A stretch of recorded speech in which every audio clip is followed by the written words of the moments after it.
এবং দরকারে তোমরা যারা ভিজেছো আমার কাছে কাপড় জামা আছে, আমি তোমাদের দিয়ে দিচ্ছি জামা কাপড় কিছু। তোমরা ভিজো না, এটা তোমাদের কাছে আমার রিকোয়েস্ট থাকবে। তোমরা আমার সাথে কথা বলবে বলেছিলে বলেই কিন্তু আমার টাকা দেখো তোমার আজকে কিন্তু অনুরোধ তোমাদের কাছ থেকে এসেছিল, কারণ আমি ওখানে যাওয়ার পর সেখানে কোথাও লাইভ স্ট্রিমিং এর কথা লেখা ছিল না, আমরাও লিখিনি, তোমরাও লেখনি। সেদিনকে তোমরা লিখেছিলে, তা সত্ত্বেও তোমরা তো বুঝবে এখানে একটা সিকিউরিটির ব্যাপারও আছে। লক্ষ্মী ভাই বোনেরা আমার, তোমরা মানুষের স্বার্থে এসো এবং তোমরা আমার সাথে কথা না বলতে পারো, তোমরা এক কাপ চা খেয়ে যাও।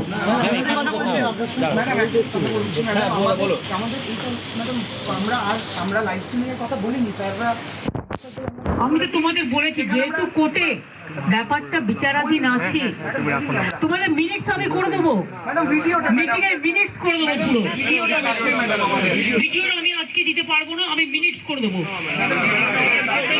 তোমরা ঠিক করো, তোমরা যদি কেউ আসতে চাও আমি সবাইকে বলবো যারা যারা আসতে চান তারা দয়া করে আসুন। তাহলে আপনারা যদি নাই এসে বাড়িতে মিটিং করেন তাহলে আপনারা আমাকে চিঠি দিলেন কেন? এত অসম্মান কেন করছেন? অনেক অসম্মান করছেন আপনারা। আগেও 3 দিন আমি 2 ঘন্টা করে অপেক্ষা করেছি, আমি যার জন্য আপনাদের কাছে নিজে ছুটে গিয়েছিলাম। প্লিজ এইটুকু রেসপেক্ট তো দেবেন।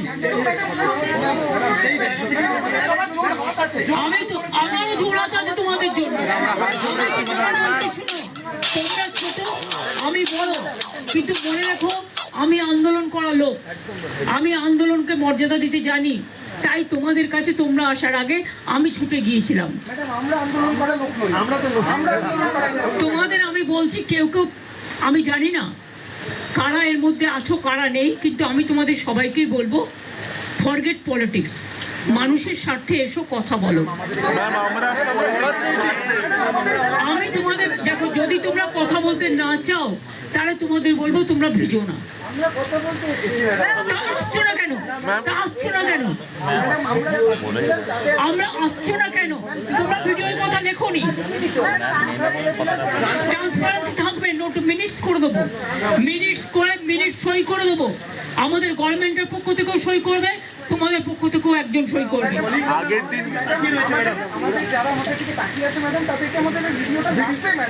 ভাই তোমাদের সব ডিমান্ড তো আমি মানতে পারি না। আমি তোমাদের আগেও বলেছি কেন আমি ভিডিও তোমাদের কাছে আজকেই দিতে পারছি না, বাট টোটালটাই রেকর্ড করে আমি ভিডিও তোমাদের তখনই দেব আমি সুপ্রিম কোর্ট থেকে পারমিশন নিয়ে দেবো। আমি কথা দিচ্ছি আমি ভিডিও আমরাও কেউ ইউজ করবো না, আমরাও ইউজ করবো না, আমরা ট্রান্সপারেন্সি মেনটেন করবো।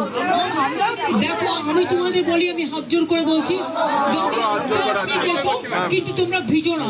তোমাদের অসুখ করলে আমার খারাপ লাগবে, প্লিজ এসো। অন্তত মিটিং না করো, তোমরা আমার কাছে 1 কাপ চা খেয়ে যাও, প্লিজ এসো। তোমরা আমি তোমাদের অনুরোধ করব তোমরা এসো। মিটিং করতে ইচ্ছে না করে তোমরা 1 কাপ চা খেয়ে যাও।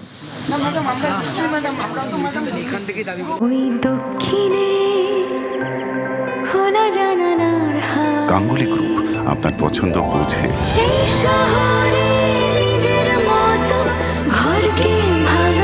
গাঙ্গুলি গ্রুপ, ভরসার বসতবাটি। ছবি 4, মুখ্যমন্ত্রী নিজে বেরিয়ে এলেন কালীঘাটের বাড়ি থেকে, নিজের ঘর থেকে বেরিয়ে এসে আন্দোলনরত ডাক্তারদের অনুরোধ করছেন ভিজো না তোমরা, আমার কাছে জামা কাপড় আছে দিচ্ছি, আমার সঙ্গে কথা বলতে হবে না, 1 কাপ চা খেয়ে যাও।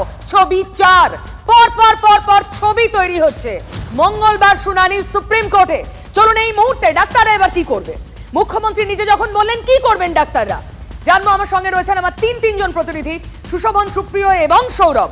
সুপ্রিয়,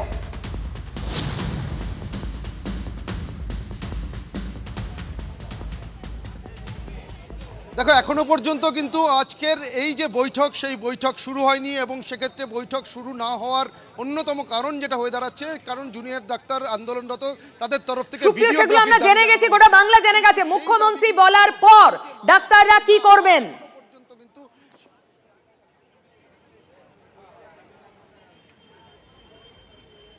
দেখো এখনো পর্যন্ত জুনিয়র ডাক্তারদের তাদের পরবর্তী পদক্ষেপ কি হবে তারা ওখানেই দাঁড়িয়ে রয়েছেন, মুখ্যমন্ত্রীর বাড়ির বাইরে তারা অপেক্ষা করছেন। সেই জায়গা থেকে তারা নিজেদের মধ্যে আলোচনা করেই কিন্তু তাদের পরবর্তী পদক্ষেপ, অর্থাৎ মুখ্যমন্ত্রী তাদেরকে বারবার করে যে অনুরোধ করছেন যে এই ভিডিওগ্রাফির দাবি থেকে সরে এসে বৈঠকে বসার জন্য, এবং তারা যে দীর্ঘক্ষণ ধরে বৃষ্টি মাথায় নিয়ে দাঁড়িয়ে রয়েছেন, সেক্ষেত্রে বৃষ্টিতে না ভিজে তারা যদি বৈঠকও না করতে চান, যাতে ভিতরে গিয়ে এক কাপ চা তারা খেয়ে যান, সেই অনুরোধও কিন্তু করছেন। এখন জুনিয়র ডাক্তারদের দিকে যে বল তিনি ঠেলে দিলেন, আজকে দুপুরেও আমরা যেটা দেখেছিলাম, একেবারে স্বাস্থ্য ভবনের অবস্থান মঞ্চে গিয়ে পৌঁছে গিয়ে মুখ্যমন্ত্রী যে পদক্ষেপ দেখিয়েছিলেন সেটাকে তারা সদর্থক ভূমিকা হিসেবেই দেখেছিলেন বা ইতিবাচক বলেই কিন্তু তারা বলেছিলেন। মুখ্যমন্ত্রী এখন যা বলছেন তাকেও তো স্বাগত জানানো ছাড়া উপায় নেই। তিনি মায়ের মতো বেরিয়ে এসে বলছেন, সুপ্রিয়, তিনি বলছেন তোমরা ভিজো না, চা খেয়ে যাও, কথা বলতে হবে না আমার সঙ্গে। এরপর কি হতে পারে? সুপ্রিয় সঙ্গে থাকো, আমার সঙ্গে রয়েছেন আমার অন্য সহকর্মী। ওই দক্ষিণে খোলা জানালার হাওয়া, গাঙ্গুলি গ্রুপ, আপনার পছন্দ বোঝে। এই শহরে নিজের মতো ঘরকে ভালোবাসা। গাঙ্গুলি গ্রুপ, বর্ষার বসতবাটি। সৌরভ, তোমাকেও জিজ্ঞেস করি, মুখ্যমন্ত্রী অতি আন্তরিক ব্যবহার করছেন, অত্যন্ত আন্তরিক, সেটা স্পষ্ট করছেন। এরপর ডাক্তাররা কি করবেন?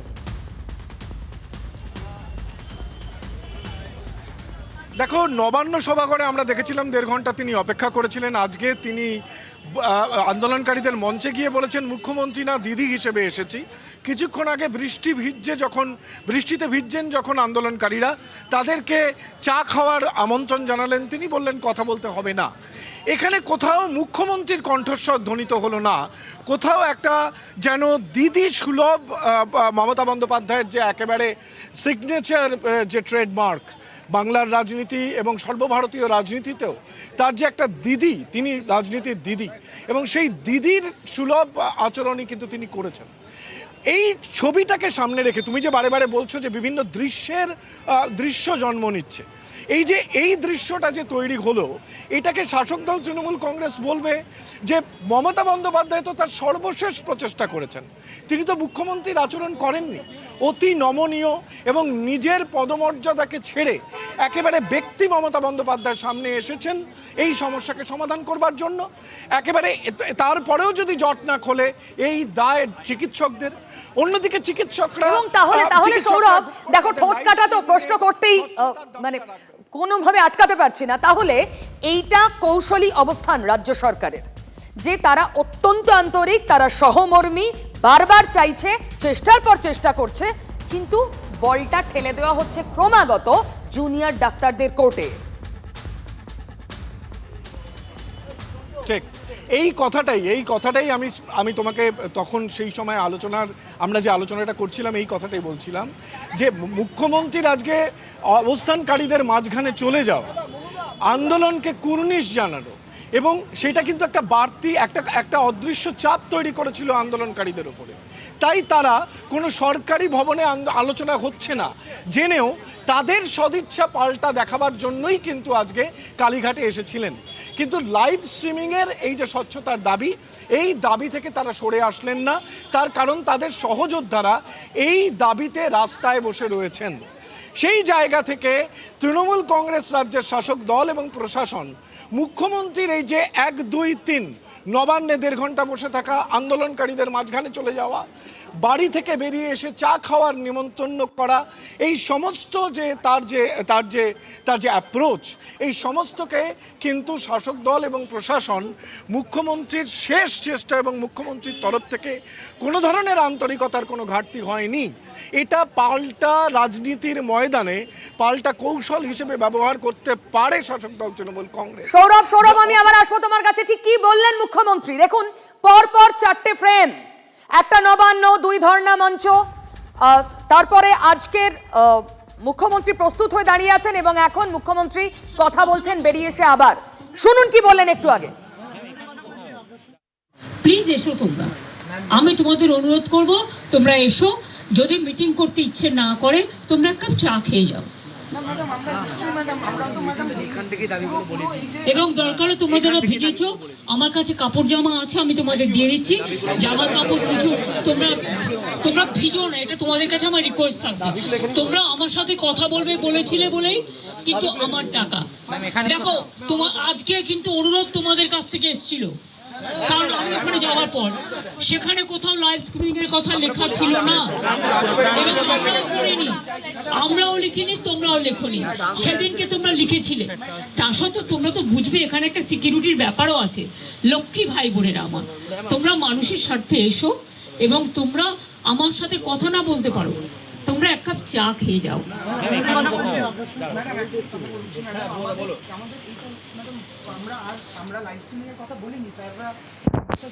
আমি তো তোমাদের বলেছি, যেহেতু কোর্টে ব্যাপারটা বিচারাধীন আছে, তোমাদের মিনিটস আমি করে দেবো, মিটিং এর মিনিটস করে দেবো, পুরো ভিডিওটা আমি আজকে দিতে পারবো না, আমি মিনিটস করে দেবো। ভাই, তোমরা ঠিক করো, তোমরা যদি কেউ আসতে চাও আমি সবাইকে বলবো যারা যারা আসতে চান তারা দয়া করে আসুন। তাহলে আপনারা যদি নাই এসে বাড়িতে মিটিং করেন, তাহলে আপনারা আমাকে চিঠি দিলেন কেন? এত অসম্মান কেন করছেন? অনেক অসম্মান করছেন আপনারা। আগেও 3 দিন আমি 2 ঘন্টা করে অপেক্ষা করেছি, আমি যার জন্য আপনাদের কাছে নিজে ছুটে গিয়েছিলাম। প্লিজ এইটুকু রেসপেক্ট তো দেবেন।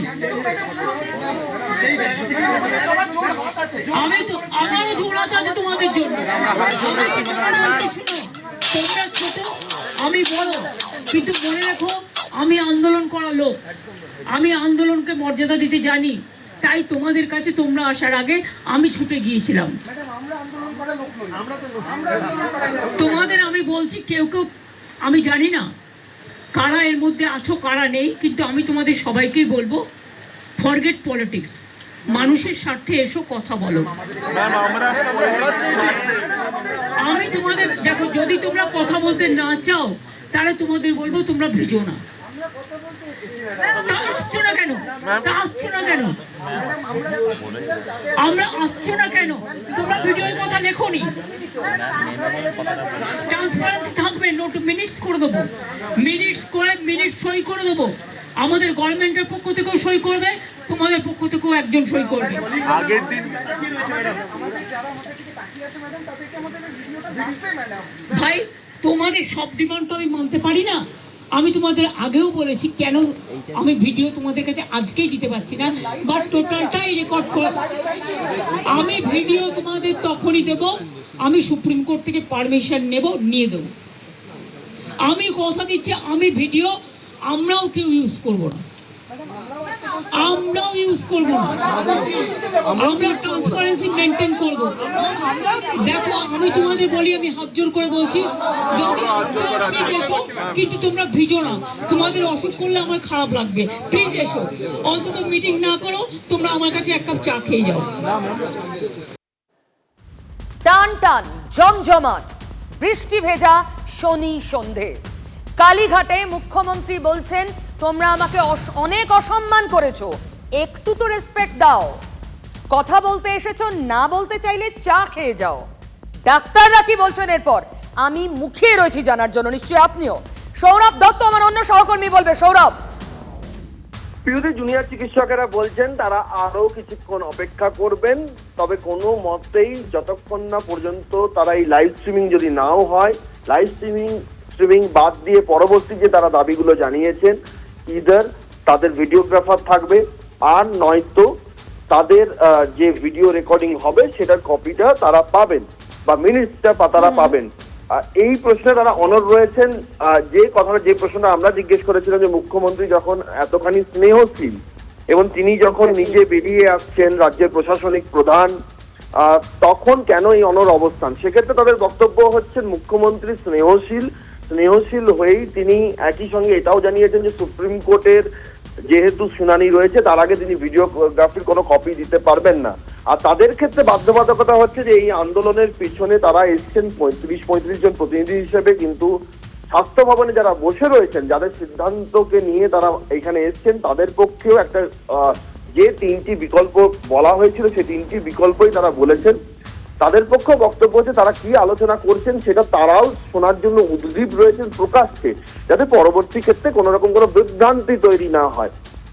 যে প্রশ্নটা বারবার, যেমন দুপুর বেলায় মুখ্যমন্ত্রী মমতা বন্দ্যোপাধ্যায়, ধরো এই ছবিটা তো বেনজির। আমরা যদি রাজনীতির কনটেক্সটে ফেলি পুরো বিষয়টাকে, কারণ মমতা বন্দ্যোপাধ্যায় আদ্যোপান্ত রাজনৈতিক ব্যক্তিত্ব, তিনি রাজ্যের মুখ্যমন্ত্রী, তিনি মুখ্যমন্ত্রীর ইগো নয়, তিনি অভিভাবক হয়ে দুপুরে গিয়ে বলেছেন আমি দিদি হয়ে এসেছি, তিনি এখনো অভিভাবকের মতো বলছেন তোমরা ভিজো না, আমার সঙ্গে কথা বলতে হবে না, কিন্তু ভিজো না, এসে চা খেয়ে যাও, আমি জামা কাপড় দিচ্ছি। এই যে শব্দবন্ধগুলো, এই যে ফ্রেম, এটা তো বেনজির। এটা কি পরোক্ষে কোথাও চাপ তৈরি করবে না? এই বিষয়টা কিভাবে দেখছেন জুনিয়র ডক্টররা? পিউডি 2019 সালে যখন এনআরএস আন্দোলন হয়েছিল, তখন একটা শব্দবন্ধ জুনিয়র চিকিৎসকদের মধ্যে এবং সেই আন্দোলনকে ঘিরে তৈরি হয়েছিল, সেটা হচ্ছে লক্ষ্মী ছেলে। রাইট, যে আজকেও বলেছেন উনি, লক্ষ্মী ভাই আমার। যখন এদিন তারা মঞ্চ থেকে যান, তখন আমরা যদি সেই সাংবাদিক বৈঠক শুনি, তারা শেষ শব্দে ফুটনোটে যেটা ব্যবহার করেছেন, তারা কোনোভাবেই এনআরএস এর আন্দোলনের পুনরাবৃত্তি হতে দেবেন না। তাদের বক্তব্য হচ্ছে, এর আগেও তারা স্নেহশীল মুখ্যমন্ত্রী তথা স্বাস্থ্যমন্ত্রীকে দেখেছেন, তারা সেই স্নেহের প্রতি আস্থা রেখে তারা আস্থা যে রেখেছিলেন যে দাবিগুলো তাদের পূর্ণ হবে, যে 5 বছর আগে যে দাবিগুলো দেওয়া হয়েছিল, তাদের বক্তব্য হচ্ছে সেগুলো যদি পূর্ণ হতো তাহলে আজ তিলোত্তমাকে তিলোত্তমা হতে হতো না। সেই সময় সরকারি মেডিকেল কলেজ হাসপাতালগুলির মধ্যে এসিপি পদমর্যাদার অফিস থাকবে, সিকিউরিটির বিষয়গুলো উঠেছিল, সিকিউরিটির সিসি ক্যামেরা নজরদারির বিষয় উঠেছিল, তার জন্য কি কি করতে হবে তার ডিমান্ড সব চার্টার তৈরি হয়েছিল, সেইগুলো ফ্লেক্স আকারে প্রত্যেকটা মেডিকেল কলেজে টাঙানো হয়েছিল। তারপরেও যখন তিলোত্তমার মতো একটা ঘটনা ঘটে এবং সেই ঘটনার মধ্যে 35 দিনের যে ঘটনাক্রম ঘটেছে, সেখানেই কিন্তু এই আস্থার যে চিড় সেটা ফাটলে পরিণত হয়েছে। যদি শুরুতেই সেই ঘটনাগুলো না ঘটতো, আজ হয়তো এই ছবিগুলো দেখতে হতো না। জুনিয়র চিকিৎসকরা এই কথাটাই বলছেন যে তার মানে সৌরভ, তার মানে এই যে আন্তরিকতার মানে কি বলবো, মানে মুখ্যমন্ত্রী তিনি, কিন্তু তিনি প্রশাসনিক প্রতিনিধি হয়ে আসেননি, তিনি রাজনীতি তো মানে কোনোভাবে ধরাছোঁয়ার বাইরে রেখে এসেছেন। তিনি দিদি, তিনি অভিভাবক, তিনি আন্তরিক, তিনি স্নেহশীল। এই যে মমতা বন্দ্যোপাধ্যায় এতগুলো ভাবমূর্তিতে ধরা দিলেন আজ, এটা আসলে ডাক্তারদের ভিক্টরি, যে তারা বাধ্য করছেন বারবার বারবার মমতা বন্দ্যোপাধ্যায়কে তাদের কাছে যেতে, নমনীয় হতে। জুনিয়র চিকিৎসকদের তরফে তারাও যেটা বলছেন যে তারা একটা স্নায়ু যুদ্ধের মধ্যে আছে। সেই স্নায়ু যুদ্ধতে মুখ্যমন্ত্রী স্নেহশীল হলে তারা বিনয়ী হবেন। তুমি যদি দুটো ছবি দেখো, যে মুখ্যমন্ত্রী যেখানে একেবারে অভিভাবিকা হিসেবে স্নেহের সঙ্গে একেবারে পরিবারের একজন সদস্যের মতো করে যে কথাগুলো বলছেন, তারাও কিন্তু ততটাই বিনয়ের সুরে তাদের বক্তব্যটা বলে যাচ্ছেন। এক অভিনব পরিস্থিতি, এক বেনজির ছবি, যেখানে প্রশাসনিক প্রধান নিশ্চিতভাবেই একেবারে বেনজির ভাবে যা বলার সেগুলো বলছেন, আবেদন করছেন, আর্জি জানাচ্ছেন যাতে এই অচলাবস্থা কাটে।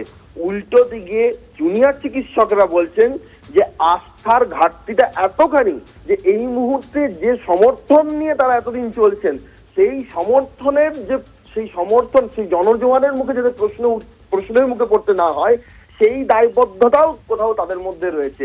সেই কারণেই তারাও কোথাও এই স্বচ্ছতার প্রশ্নে পুরো বিষয়টির ভিডিওগ্রাফি, যা প্রকাশ্যে সকলে দেখতে পারবেন পরবর্তী ক্ষেত্রে, এবং যা নিয়ে পরবর্তী ক্ষেত্রে কোনো প্রশ্ন উঠবে না, সেই রকম একটা অবস্থানে তারা থাকতে চাইছেন। সঙ্গে থাকো, বুঝতে পেরেছি পরিস্থিতি দুপক্ষই চাপ বাড়ানোর কৌশলে নেমেছে। আমি আগেই আপনাদের বললাম যে এটা স্নায়ুযুদ্ধ 2.0। নবান্নে আমরা যা দেখেছি, এখানে তার কয়েক গুণ বেশি, কারণ সেদিন মুখ্যমন্ত্রী সভাঘর ছেড়ে বেরিয়ে আসেননি। আজ কিন্তু নিজের বাড়িতে তিনি বাইরে এসে চা খাওয়ার অনুরোধ করছেন জুনিয়র ডক্টরদের। জুনিয়র ডক্টররা কোথাও একটা এটাকে তাদের ভিক্টরি হিসেবেই দেখছে, অন্তত তারা সঠিক পথে এগোচ্ছে, সরকার বাধ্য হচ্ছে তাদের সঙ্গে কমিউনিকেট করতে। আর মুখ্যমন্ত্রীও তিনি কতটা দরদি, তিনি কতটা চিন্তাশীল, স্নেহশীল, এই আন্দোলনের পাশে তিনি রয়েছেন, সেই ছবিটা ক্রমশই স্পষ্ট করছেন। ফলে স্নায়ু যুদ্ধ চূড়ান্ত মাত্রায় পৌঁছচ্ছে। আচ্ছা, স্বাস্থ্য ভবনের সামনের ধর্ণা মঞ্চের কি অবস্থা শুনুন। সেখানে স্লোগান জোরালো হয়েছে।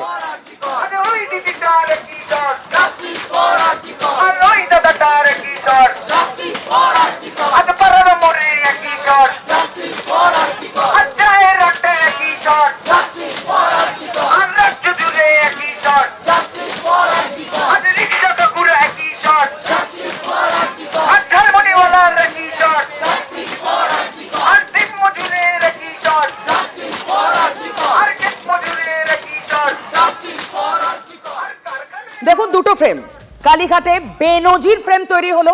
মুখ্যমন্ত্রী নিজে বেরিয়ে এসে বলছেন আমার সঙ্গে কথা বলতে না চাইলে বলো না, কিন্তু চা খেয়ে যাও, বেনজির ফ্রেম। আর ততটাই নজিরবিহীনভাবে নিজেদের দাবিতে অনড় থাকছে জুনিয়র ডাক্তাররা। মানে জুনিয়র ডাক্তাররাও কিন্তু নজির গড়ছেন, তারা এজেন্ডা নিয়ে এগোচ্ছেন যে 2019-এর পুনরাবৃত্তি নয়। মুখের কথায় চিড়ে আর তারা ভিজতে দেবেন না, চিড়ে যে ভিজছে না চোখে আঙুল দিয়ে দেখাবেন। এবং সেই জন্যেই মুখ্যমন্ত্রীর মুখোমুখি দাঁড়িয়ে চোখে চোখ রেখে তারা রেকর্ড করতে দিতে হবে বা লাইভ স্ট্রিমিং করতে দিতে হবে দাবি রাখছেন, কারণ তারা স্বচ্ছতার প্রশ্নে অনড়। মিনিটসে বা ভিডিওতে তাদের আগ্রহ নেই। সুশোভন আমার অন্য সহকর্মীও কালীঘাট থেকে রয়েছে এই মুহূর্তের আপডেট দিতে। সুশোভন,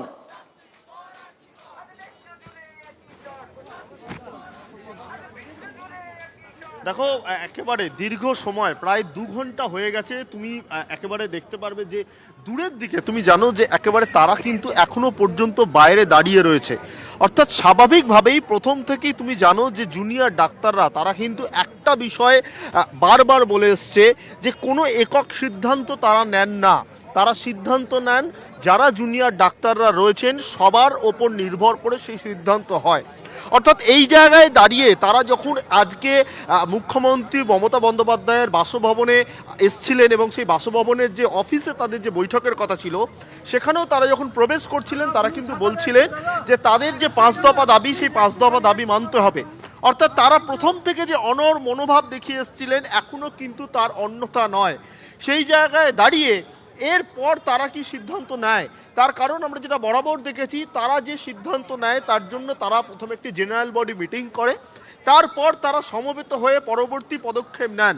এবং এই জায়গা থেকে তুমি জানো যে তারা এই কথাও বলে গেছেন বারংবার যে স্বাস্থ্য ভবনে তারা এসেছেন, তারা বসে রয়েছেন এবং তাদের কাছে কিন্তু কোনো সুশোভন এখনো তারা বসে রয়েছেন, কিন্তু এরপর স্ট্যান্ডটা কি? মানে তারা কি আবার মিটিং করবেন তারপর সিদ্ধান্ত নেবেন, নাকি আমরা এখনই বলে দিতে পারি 6টায় মিটিং হওয়ার কথা ছিল, এখন 9:45 বাজে, আজকের বৈঠকও ভেস্তে গেল? নিঃসন্দেহে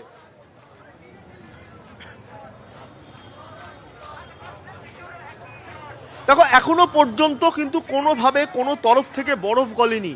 সেই জায়গা থেকে এই মুহূর্তে পরবর্তী কি হবে সেটা বলা এখনো পর্যন্ত নিশ্চিত নয়, কিন্তু এটা নিশ্চিতভাবে বলা যায় যে এরপর তারা কি করবেন। তারা কিন্তু বারবার জেনারেল বডি মিটিং করে আগেও সিদ্ধান্ত নিয়েছেন, আজকেও তার অন্যথা হবে না।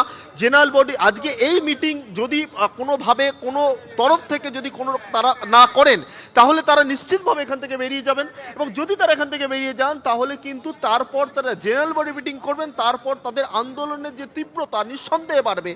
সুতরাং সেই জায়গা থেকে তাদের পরবর্তী কি আন্দোলন হবে সেটা যেমন একেবারে সবাই তার জানার জন্য অপেক্ষা করছে, সেই জায়গা থেকে কিন্তু তাদের পরবর্তী যে সিদ্ধান্ত সেটা কিন্তু গুরুত্বপূর্ণ, যা এখনো পর্যন্ত 100 বার গুরুত্বপূর্ণ। সুশোভন আমাকে বলো, এই চায়ের আমন্ত্রণ পেয়ে জুনিয়র ডাক্তাররা কি করছেন? তারা কি ওখানে আবার বৈঠক করছেন নবান্নে যেমন হলো, কিংবা নবান্নে তারা অবস্থানে বসে পড়েছিলেন, তেমন কোনো পরিকল্পনা? সুশোভন প্লিজ আমার সঙ্গে থাকো। এই মুহূর্তে অবসরপ্রাপ্ত বিচারপতি অশোক গাঙ্গুলি আমার সঙ্গে রয়েছেন। অশোক বাবু, আজও এখনো পর্যন্ত ওই লাইভ টেলিকাস্ট বা স্ট্রিমিং এর জটে বৈঠক আটকে রয়েছে, বৈঠক এখনো অবধি হয়নি। আজও মমতা বন্দ্যোপাধ্যায় বলেছেন, প্রথমত সিকিউরিটির কারণ দেখিয়েছেন, দ্বিতীয়ত বলেছেন আদালতের অনুমতি পেলে তবে রেকর্ডেড ভিডিও এই জুনিয়র ডক্টরদের হাতে দেওয়া হবে। আমি আপনার কাছে একটু আইনি দিকটা স্পষ্ট করতে চাইবো, এই লাইভ স্ট্রিমিং এ কি কোনো আইনি বাধা রয়েছে? সত্যি আদালত যে আদেশটা দিয়েছেন, যে আদেশটা আমার কাছে আছে, সেই আদেশটা পড়ে কোনো বাধা নেই। সে আদেশের 16 নম্বর অনুচ্ছেদে আছে যে এই ব্যাপার নিয়ে মুখ্যমন্ত্রী এবং ধর্মঘট যারা করছেন সেই জুনিয়র ডাক্তারদের একটা আলোচনা হতে পারে, এবং সেই আলোচনায় যদি কোনো সমাধান সূত্র বেরোয় আলাদা কথা। 16 নম্বর যে ধারাটা আছে, যে জাজমেন্টটা দিয়েছেন, 16 নম্বর অনুচ্ছেদে এই কথাটা আছে। এটা আপনারা কি জানেন? পড়ে দেবো আমি আপনার সামনে? হ্যাঁ প্লিজ একটু পড়ে দিন। The state of West Bengal must take necessary steps to create a confidence in the doctors that their concerns in regard to their security and safety are being duly attended to. In order to ensure this, all the district collectors, so and so, এখানে মুখ্যমন্ত্রী নিজে উদ্যোগ নিয়েছে, কিন্তু supreme court বলছে তাদের মধ্যে confidence সৃষ্টি করতে হবে about the security and safety. তারা বলছেন এই যে আলোচনা হবে, এই আলোচনায় শুধু জুনিয়র ডাক্তাররা জড়িত নয়, সারা পশ্চিমবঙ্গবাসী জানতে চান কি আলোচনা হলো। সারা পশ্চিমবঙ্গবাসীর এই ব্যাপারে উৎসাহ আছে, তাদেরকে অন্ধকারে রেখে কেন তারা এই আন্দোলনে জুনিয়র ডাক্তারদের সমর্থন জানাচ্ছে, তাদের অন্ধকারে রেখে কোনো আলোচনা তারা করতে চান না। এই কারণে লাইভ স্ট্রিমিং চাইছেন বলে আমার ধারণা। লাইভ স্ট্রিমিং এ কোনো বাধা নেই। ধরুন আপনাকে পরিষ্কার বোঝাচ্ছি, আপনার সঙ্গে আমার একটা আলোচনা হওয়ার কথা আছে সুপ্রিম কোর্টের অর্ডারে, সেই অনুযায়ী আলোচনা হবে। এখন আলোচনা লাইভ স্ট্রিমিং হবে কি না হবে সেটা সুপ্রিম কোর্ট ডিরেক্ট করতে পারে না এবং করেও নি। যদি আলোচনায় বাধা না থাকে লাইভ স্ট্রিমিং এ কেন বাধা হবে? এটা সুপ্রিম কোর্ট, এটা মাননীয় মুখ্যমন্ত্রীর একটা অজুহাত। কেন আমার ধারণা লাইভ স্ট্রিমিং হলে সরকারের অনেক কিছু ত্রুটি, অনেক কিছু জিনিস যেটা তারা ধামাচাপা দিয়েছেন সেটা সবার সম্মুখে আসবে, সেইটা মুখ্যমন্ত্রী ভয় পাচ্ছে। এখানে আদালতের অনুমতি কি আছে? অশোকবাবু, অনেক ধন্যবাদ। আমরা যে আলোচনা করব, এটা আমরা আলোচনায় কিভাবে আলোচনায় আমরা যোগদান করবো সেটা আদালত ঠিক করতে পারে না। ঠিক, আদালত কেন এটা অনুমতি দিবে? অশোকবাবু অনেক ধন্যবাদ এতটা স্পষ্ট করার জন্য। নির্দ্বিধায় আলোচনার লাইভ স্ট্রিমিং সম্ভব, কারণ আদালত লাইভ স্ট্রিমিং হবে কি হবে না এ নিয়ে কোনো মন্তব্যই করেনি। গতবার সুপ্রিম কোর্ট যে নির্দেশনামা দিয়েছে তার 16 নম্বর অনুচ্ছেদ পড়ে শুনিয়ে বললেন অবসরপ্রাপ্ত বিচারপতি অশোক গঙ্গোপাধ্যায়। তাহলে বারবার লাইভ স্ট্রিমিং এর জটে বৈঠক যখন আটকে যাচ্ছে, লাইভ স্ট্রিমিংকে আইনি পথ এবং সেটাই বাধা কেন বলা হচ্ছে, প্রশ্নটা অলরেডি উঠতে শুরু করেছে। আমি সুশোভনের কাছে আবার যাব। সুশোভন,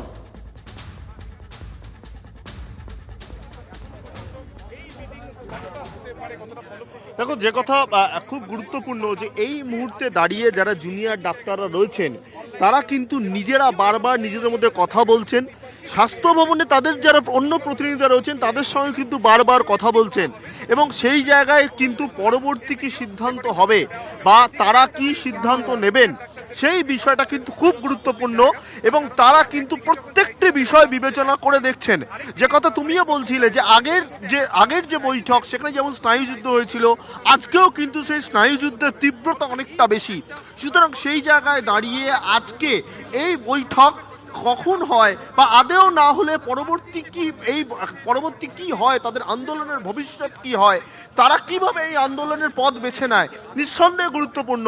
সেই জন্য কিন্তু সূত্র মারফত জানতে পারছি জুনিয়র ডাক্তাররা যারা এখানে রয়েছেন আর যে প্রতিনিধিরা স্বাস্থ্য ভবনে রয়েছেন উভয়ের মধ্যেই কিন্তু তারা বারবার আলোচনা করছেন এবং নিজেদের মধ্যে কিন্তু আলোচনা করে তারা কোন পথ বেছে নেবেন এবং তাদের যে দাবি সেই দাবিকে সঙ্গে রেখে, অর্থাৎ সেই দাবিগুলো যেগুলো 5টা দাবি রয়েছে সেই 5টা দাবির ওপর দিয়ে গিয়ে তারা কিভাবে আলোচনায় একটা ফলপ্রসূ জায়গায় আসবেন বা সেই জায়গায় যদি তারা লাইভ স্ট্রিমিং সেই জায়গাটা অনর এবং সেই জায়গায় এখনো পর্যন্ত সরকার চাইছে না, অর্থাৎ এই যে জায়গায় যেখানে বারবার একটা মতবিরোধের মতো হচ্ছে সেই জায়গায় তারা কি করবেন এই মুহূর্তে কিন্তু তারা বারবার নিজেদের মধ্যে আলোচনা করছেন, বৈঠক করছেন এবং এই বৈঠক কতক্ষণ চলবে এই মুহূর্তে বলা সম্ভব নয়, কিন্তু নিঃসন্দেহে বলা যায় প্রায় 2 ঘন্টা হয়ে গেল, যেখানে 2 ঘন্টার বেশি, প্রায় 3 ঘন্টা। 6টা শিডিউল টাইম ছিল সুশোভন, এখন 9টা বাজতে 10 মিনিট বাকি রয়েছে। সুশোভন তুমি সঙ্গে থাকো, আমার সঙ্গে অন্যান্য সহকর্মীরাও রয়েছেন। সুপ্রিয় আছে আমার সঙ্গে?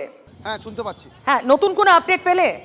মুখ্যমন্ত্রী যে আমন্ত্রণ জানিয়েছেন বা তাদেরকে বারবার যে অনুরোধ করছেন তার পরবর্তীতে জুনিয়র চিকিৎসকরা আন্দোলনরত যারা প্রতিনিধি হিসাবে আজকে এসছেন মুখ্যমন্ত্রীর বাড়িতে বৈঠকের জন্য, সেই বৈঠক কিন্তু এখনো পর্যন্ত শুরু হয়নি। তবে তারা নিজেদের মধ্যে আলোচনা করছেন, অর্থাৎ তাদের পরবর্তী পদক্ষেপ কী হবে, অর্থাৎ কোথাও গিয়ে আগামীতে তাদের যাতে কোনো রকম সমালোচনার মুখে পড়তে না হয় বা তাদের যে কোনো রকম সদিচ্ছা ছিল না এই বিষয়টাকে সামনে রেখে তাদের কোনো রকম অপ্রস্তুত পরিস্থিতির মধ্যে না পড়তে হয়, সেই বিষয়টাকে সামনে রেখে তাদের পরবর্তী পদক্ষেপ কী হবে তা নিয়ে কিন্তু তারা আলোচনা করছেন। তবে এখন আজকের এই বৈঠক হবে কি না আদৌ তা নিয়ে কিন্তু জটিলতা এখনও অব্যাহত রয়েছে। দুপক্ষের যে স্নায়ুযুদ্ধ তা চলছে, আর কতটা সময় ধরে তা জারি থাকে সেটাই কিন্তু এখন দেখার। বা সুপ্রিয়, তুমি যেমন বলছো তাতে জুনিয়র ডক্টরদের এক তো নিজেদের দাবিতে অনড় থাকা এবং তাদের কাছে নতুন চ্যালেঞ্জ যে তাদেরও সদিচ্ছা আছে, মুখ্যমন্ত্রী যতটা আন্তরিকতা দেখাচ্ছেন তারাও আন্তরিক, এটাও তো তাদের বোঝাতে হবে, প্রমাণ করতে হবে, সেটাও তো একটা চ্যালেঞ্জ। একেবারেই সেই কারণেই কিন্তু তারা তাদেরও যে সদিচ্ছা রয়েছে সেই কারণেই তারাও কিন্তু ছুটে এসছেন, এবং সেক্ষেত্রে যখন তারা স্বাস্থ্য ভবন থেকে কালীঘাটের উদ্দেশ্যে এসছেন সেই সময় কিন্তু তারা একটা বিষয় স্পষ্ট করেছেন সংবাদ মাধ্যমের মুখোমুখি হয়ে, যে আমরা ভেবেছিলাম আজকের এই বৈঠক কোনো প্রশাসনিক ভবনে হবে, হয় সেটা স্বাস্থ্য ভবন বা নবান্নে, কিন্তু তা নয়। কিন্তু আজকের এই বৈঠক ডাকা হয়েছে কালীঘাটে মুখ্যমন্ত্রীর বাড়ি সংলগ্ন অফিসে। কিন্তু তা সত্ত্বেও তাদের যে সদিচ্ছা রয়েছে, তারাও যে চাইছেন এই অচলাবস্থা কাটুক, সেই কারণে তারা কিন্তু তাদের ইচ্ছা না থাকলেও বা তারা এই কালীঘাটের বৈঠকে সম্মতি না থাকলেও তারা কিন্তু তাদের সদিচ্ছাটা যে রয়েছে সেটা জানান দেওয়ার জন্যই একদম, এবং বৃষ্টিতে ভিজে তারা ঠায় অপেক্ষাও করছেন। সুপ্রিয় সঙ্গে থাকো, সৌরভ গুহা আমার সঙ্গে রয়েছে। সৌরভ, তুমি কিছু বলবে? আপডেট আছে? দেখো, এখনো পর্যন্ত কিন্তু কোনো আপডেট নেই, তবে একটা কথা আমার একটু বলতে ইচ্ছা করছে পিউ, তুমি তোমার এই আলোচনায় থেকে, এই অনুষ্ঠানে থেকে দেখো, একটা কিন্তু নতুন পরিস্থিতির মধ্যে দিয়ে মমতা বন্দ্যোপাধ্যায়ের সরকার চলছে, এই কথা কিন্তু আমরা এক কথায় বলতেই পারি। 2011 সালে ক্ষমতায় এসেছিলেন মমতা বন্দ্যোপাধ্যায়, তারপর থেকে সারদা, নারদা, শিক্ষা দুর্নীতি, বিভিন্ন অভিযোগ এবং বিভিন্ন ঝড় কিন্তু এই প্রশাসন এবং এই শাসক দলের উপর দিয়ে গেছে। কিন্তু কোথাও কিন্তু মমতা বন্দ্যোপাধ্যায়কে এতটা নমনীয় বা মমতা বন্দ্যোপাধ্যায় যে কথাটা বলেন যে তাকে তিনি গরজালে বর্ষান, তাকে কোনোভাবেই দাবিয়ে রাখা যাবে না, সেই মমতা বন্দ্যোপাধ্যায় 1.5 ঘন্টা বসে আছেন, সেই মমতা বন্দ্যোপাধ্যায় চা খাওয়ার আমন্ত্রণ জানাচ্ছেন, তিনি ছুটে যাচ্ছেন এবং একটা নাগরিক আন্দোলন রাস্তায়, বিভিন্ন পেশাগত স্কুল কলেজ, তারা এই প্রথম এই একটা আরজিকরের ঘটনাকে কেন্দ্র করে রাজনৈতিক দলের বাইরে প্রচুর মানুষ নেমেছেন।